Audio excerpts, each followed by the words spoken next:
بسم اللہ الرحمن الرحیم. آپ سب کو مدیحہ نواز کا سلام. صاحبان علم، اسکرین پہ آپ کو ایک سوال لکھا ہوا نظر آ رہا ہے، اور یہ وہ سوال ہے جو میں اکثر اپنے آپ سے پوچھتی ہوں، اور آج میں چاہتی ہوں کہ یہ سوال آپ بھی اپنے آپ سے پوچھیں. Am I a teacher? لیکن رکیے، اس سوال کا جواب سوچنے سے پہلے میں چاہوں گی کہ آج آپ میرے بارے میں کچھ جانیں. آج آپ میری کہانی میری زبان ہی سنیں. آپ میرے نام سے واقفیت رکھتے ہیں، آپ مجھے ٹرینر کی حیثیت سے جانتے ہیں، لیکن اس سے زیادہ شاید آپ میرے بارے میں نہیں جانتے. میرا تعلق پنجاب کے شہر جھنگ سے ہے، اور جس تعلیمی ادارے سے میری تعلیم کا آغاز ہوا اس کا نام سیکرڈ ہارٹ جھنگ ہے. جی ہاں، کانوینٹ.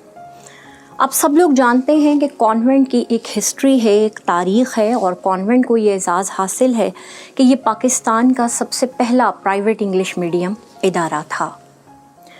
جس دور میں نے وہاں سے تعلیم حاصل کی، وہاں پہ غیر ملکی ٹیچرز کی تعداد بہت زیادہ تھی، اور میں اسی حوالے سے کچھ چیزیں آپ لوگوں کے گوش گزار کرنا چاہتی ہوں. سسٹر اینڈیو سلطانہ میرے دور میں اس اسکول کی پرنسپل تھیں. بتاتی چلوں کہ یہ اسکول ایکڑوں پر مشتمل ہے.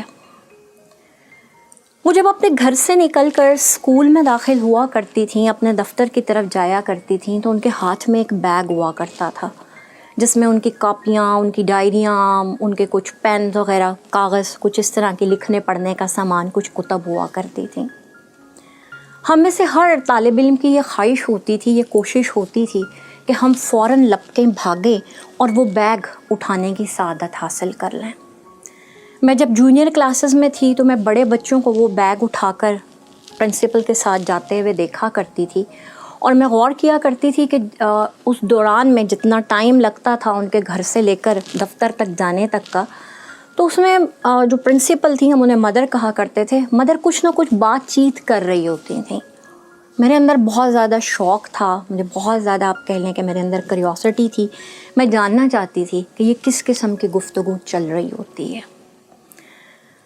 اس دور میں جی گھروں میں فجر کی نماز کے بعد سونے کا رواج تو ہوتا نہیں تھا، سو ہم بہت جلدی اٹھ جایا کرتے تھے، وقت سے پہلے اسکول جانے کے لیے تیار ہو جایا کرتے تھے، اور ہمیشہ وقت پر اسکول پہنچ جایا کرتے تھے.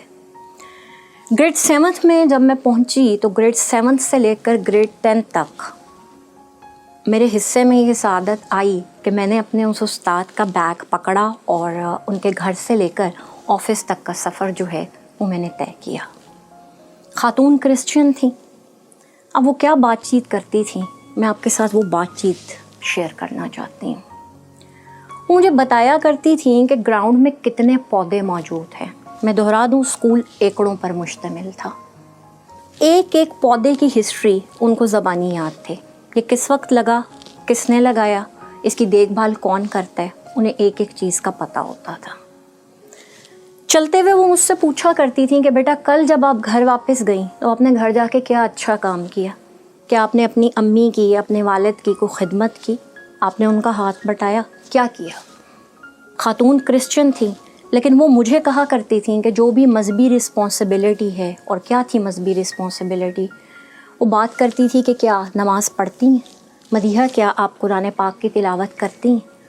اور ایک دن مجھے بہت حیرت ہوئی یہ جان کر کہ وہ قرآن بھی پڑھا کرتی تھیں. اب اس پورے عمل سے جو کچھ میں نے سیکھا، میں نے یہ سیکھا کہ وقت کی پابندی انسان کے لیے کتنی ضروری ہے، کیونکہ مدر کبھی بھی گھر سے لیٹ نہیں نکلتی تھیں.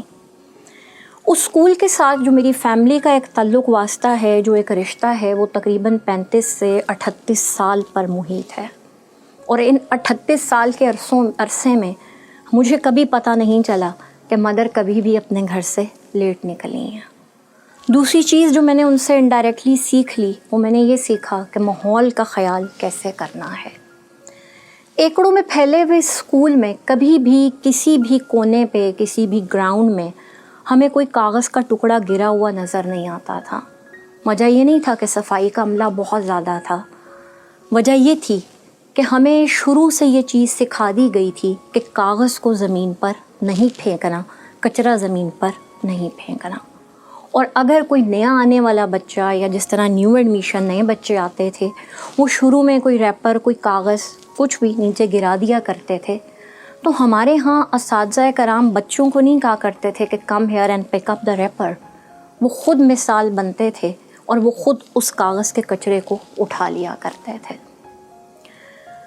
مجھے یاد ہے کہ جب میں گریڈ 6 میں گئی اور 6 میں جانے کے بعد اس اسکول میں ہمارا شمار سینئر اسٹوڈنٹس میں ہونے لگ گیا، 5th کلاس تک جب ہم اردو پڑھتے تھے تو اس دور میں اردو کے جو اشعار ہوتے تھے ہم صرف اس کو آسان لفظوں میں لکھا کرتے تھے، لیکن جب ہم گریڈ 6 میں گئے تو باری آئی تشریح کی، اور ہماری جو وہاں پہ ٹیچر تھیں، اللہ تعالیٰ ان کی مغفرت فرمائے، ٹیچر نسیم صاحبہ، انہوں نے جب ہمیں پڑھانا شروع کیا تو ہمیں لگا کہ شاید یہ ابھی ہمیں کہیں گی کہ open your notebooks and have a pen اور pencil in your hand and note down what I am telling you, لکھیں، کاپی کریں اور پھر رٹا ماریں، لیکن ایسا کچھ نہیں ہوا۔ انہوں نے کہا کہ آپ کچھ بھی نہیں لکھیں گے، آپ صرف سمجھیں گے۔ اگر آپ کو لکھنے کا شوق ہے تو آپ صرف اہم پوائنٹس لکھیں، مشکل الفاظ کے معنی لکھیں، لیکن جو میں بول رہی ہوں وہ لفظ بلفظ آپ لوگ نہیں لکھیں گے۔ مجھے یوں لگتا ہے کہ میری زندگی میں یہ کریٹیوٹی کا آغاز تھا۔ گریڈ 6 سے ہمیں سکھا دیا گیا، ہمیں اس قابل بنا دیا گیا کہ ہم چیزوں کو اپنے لفظوں میں بیان کرنے کی صلاحیت رکھتے تھے۔ میں جب گریڈ 9 میں پہنچی تو اللہ تعالیٰ لمبی عمر دے، میری ٹیچر روبینہ سائنس سبجیکٹس پڑھایا کرتی تھیں، ٹیچر ایسٹر تھیں وہاں پہ جنہوں نے ہمیں مطالعہ پاکستان پڑھایا، اور وہ چونکہ دونوں جو تھیں یہ خواتین ڈفرینٹ سوسائٹیز کی انچارج بھی تھیں۔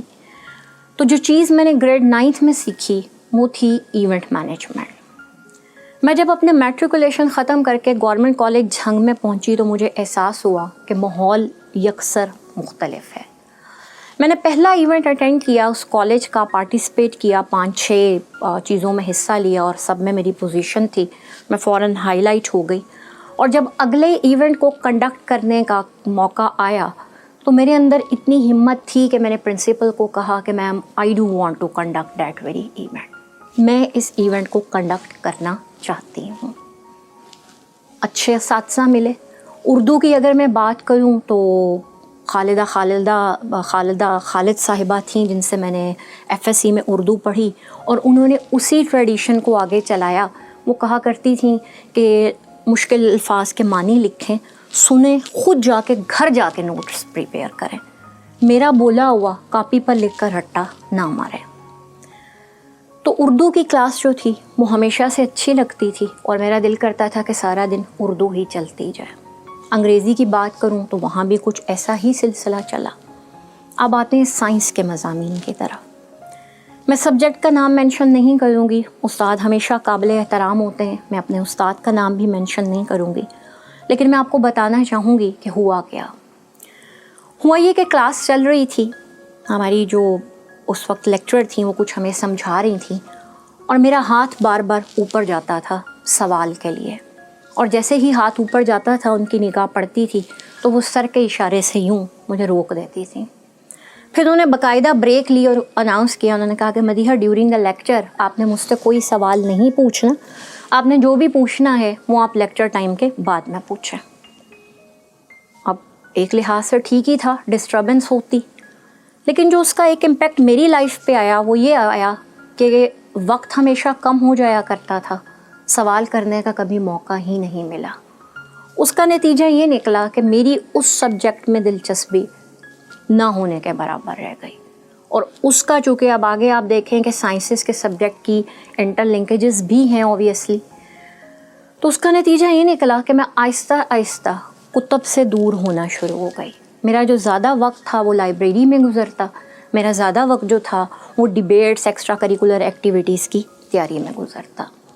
FSC ہو گئی، BCom میں پہنچ گئے۔ BCom میں جب گئے تو مجھے اچھی طرح یاد ہے کہ کمرشل بینک کی فرسٹ اسائنمنٹ تھی، اور اس اسائنمنٹ میں I put my heart and soul into it۔ وہ اسائنمنٹ جب میں نے جمع کروائی تو جو کمنٹ میرے لیکچر نے مجھے دیے وہ اب بھی میرے ذہن پہ نقش ہیں۔ انہوں نے کہا کہ میں جب سے پڑھا رہا ہوں پہلی دفعہ ایسا ہوا ہے کہ کسی لڑکی نے، فیمیل اسٹوڈنٹ نے اتنی اچھی اسائنمنٹ بنائی ہے، تو that was a great honour for me. اور جو شروع کے جتنے ٹیسٹ وغیرہ چل رہے تھے میرا سب میں ٹاپ چل رہا تھا.